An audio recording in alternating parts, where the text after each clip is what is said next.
बिस्मिल्लाहिर्रहमानिर्रहीम। नाज़रीन, आज हम आपको नहायत ही एक अच्छा किस्सा सुनाएंगे।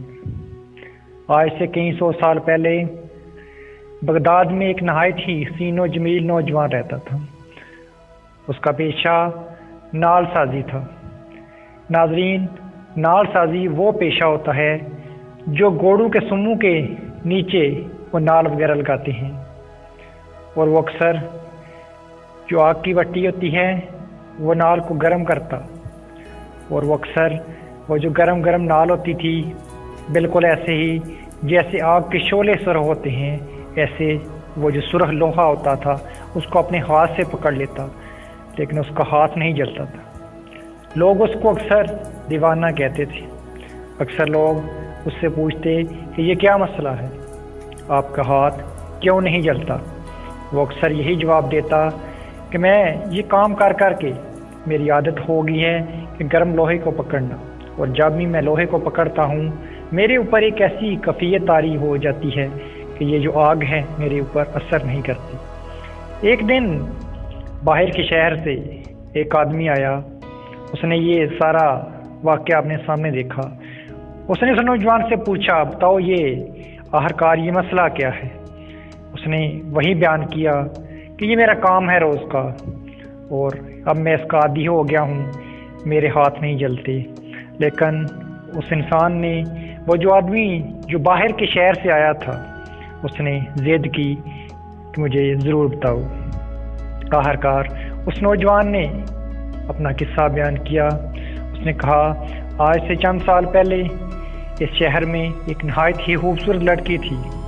उसके माँ बाप हज के लिए गए थे, वहाँ किसी हादसे का शिकार हो गई और उनकी मौत हो गई। वो लड़की बिल्कुल अकेली हो गई, क्योंकि अब उनका कोई वारिस नहीं था, कोई कमाने वाला नहीं था। चनाचे वो शहर में ऐसे ही घूमती रहती और उसे खाने पीने के लिए कुछ ना मिलता। एक दिन वो मेरे दरवाजे के ऊपर आई। उसने मुझसे पानी तलब किया। मैंने उसको पानी दिया और उसने मुझे कहा कि क्या आप मुझे अपने साथ रख सकते हो? मैंने कहा, क्यों नहीं, आज शाम को आप मेरे साथ आ जाना, मेरे घर आ जाना। चनाचे वो लड़की शाम को मेरे घर आ गई। मैंने उसके लिए कई तरह के नवाओ अक़साम के खाने बनाए और कमरे में रख दिए, और मैंने उसे खाने के लिए कहा। यूँ ही वो अपनी चेयर के ऊपर बैठी तो मैंने दरवाज़ा बंद कर दिया। मेरी नीयत बदल चुकी थी। उसने मुझे खुदा का वास्ता दिया, कहा कि मैंने तुम्हें भाई कहा है, आप ये क्या कर रहे हो? मैं तो पहले ही करीबुल मर्ज़ हूँ, जल्द ही मर जाऊंगी। मेरी इज़्ज़त के अलावा मेरे पास कुछ नहीं, और ये भी आप बर्बाद कर दोगे। नौजवान ने कहा, अब इससे अच्छा मौका मेरे पास और क्या हो सकता है? मैं आपको नहीं छोड़ सकता। उसने मुझे अल्लाह का वास्ता दिया और कहा कि मेरी इज़्ज़त का वास्ता मुझे आप छोड़ दें। नाचे यूँ ही मैंने उसकी तरफ हाथ बढ़ाने की कोशिश की, मेरे ऊपर अल्लाह ताला का खौफ तारी हो गया। मैं पीछे हट गया और मैंने कहा कि नहीं, आप खाना खा लो, मैं आपका भाई हूँ, मैं आपको हमेशा अपने साथ रखूँगा। लेकिन उस लड़की ने एक ही इसरार किया कि बस आप मुझे जाने दो। मैंने उसको कहा, नहीं, आप मेरे साथ रहो, मेरे ऊपर इत्मीनान करो। लेकिन उसने कहा, नहीं, मैं आपको जाते जाते एक दवा देती हूँ। और उसने मुझे क्या दवा दी?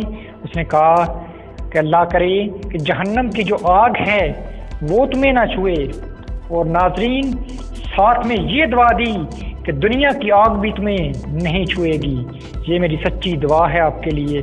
और वह लड़की वहाँ से रोते हुए चली गई, और कभी भी मैंने उसको इस शहर में नहीं देखा। और उस नौजवान ने कहा कि आज के बाद जब भी मैं आग में हाथ डालता हूँ मेरा हाथ नहीं जलता। वो उस लड़की की दुआ है कि ना मुझे दुनिया की आग छूती है, और यकीनी तौर के ऊपर उस लड़की की जो दुआ है मुझे लग गई। क़यामत के दिन भी मुझे आग नहीं छुएगी, क्योंकि मैं अल्लाह के खौफ से डर गया था। उसने मुझे अल्लाह का वास्ता दिया था, इसलिए ये आग मुझे नहीं छूती। अल्लाह ताला से दुआ है कि हमें सही रास्ते के ऊपर चलने की तौफीक दे, और हर एक की इज़्ज़त करने की, और हर एक की माँ बहन बेटी की इज़्ज़त करने की तौफीक दे। आमीन। और मुझे दीजिए इजाज़त। इंशाअल्लाह हाज़िर होंगे इसी तरह की मज़ीद अच्छी वीडियोज़ के लिए। اور اگر اس چینل کے اوپر آپ نئے ہیں اس کو سبسکرائب ضرور کریں، ساتھ میں گھنٹی کے بٹن کو دبا دیں۔ اللہ حافظ۔